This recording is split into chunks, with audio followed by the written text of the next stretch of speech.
You made an interesting note there in talking about the evolution of the business from being a total shoot to a work atmosphere, a work product, and to just being straight up sports entertainment. And then finally Vince goes to the athletic. What's wrong with that? It's great. No. But here's my question. My question is this: in that evolution process, there you were before wrestling had come out of the closet, so to speak, and the business was still protected. Then all of a sudden, you've got all the exposés because everybody, even from back in the day, wanted to think and say or imply that it was fake, or just call a spade and say, "Hey, this is fake." And guys were out on the streets fighting to protect their business. Your dad did it. You did it. Dory Jr. did it. So then when you're entrenched and you're trying to protect the business, and 2020 comes around, and Geraldo Rivera is doing his thing, and Dr. D, David Schultz, slaps the hell out of John Stossel and breaks his eardrums to protect the business. What are you thinking while all this is going on? Like, is it, hey, the business is changing, or we got to hang on to what we got and stand our ground? Hang on and stand your ground. That was always, that was the way that my father taught me.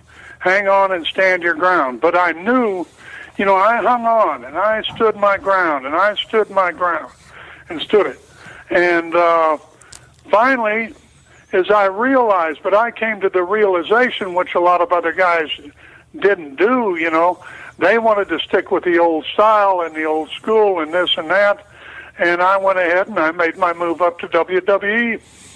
And the reason I made it was because I knew that's where it was going.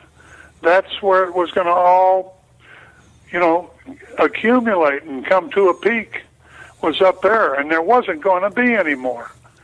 And I knew that. And other guys didn't know it. And a lot of guys, they, a lot of good guys, a lot of my good friends, went broke in the business. And should that happen, life is life. Life is life, and that's just the way it is. Well, with telling the people, hey, basically, this is sports entertainment, we're basically saying greatest thing that ever happened to our business. It was the thing that I was the furthest from my mind. At the time. It was the furthest from my brother's mind at that time. It was the greatest thing that he ever did, what Vince McMahon ever did whenever he said that we are sports entertainment. If he didn't do that, there would be no business right now. And I always got, from when that first happened, I was kind of like, well, at least we're not trying to insult the public's intelligence anymore. Because, all the while back in the evolution, as you protected it, you didn't want to smarten anybody up. And now you're finally saying, okay, it's entertainment, and you could really push the envelope creatively with the different storylines and not insult their intelligence and further bring them closer to the business. I agree with you 100%.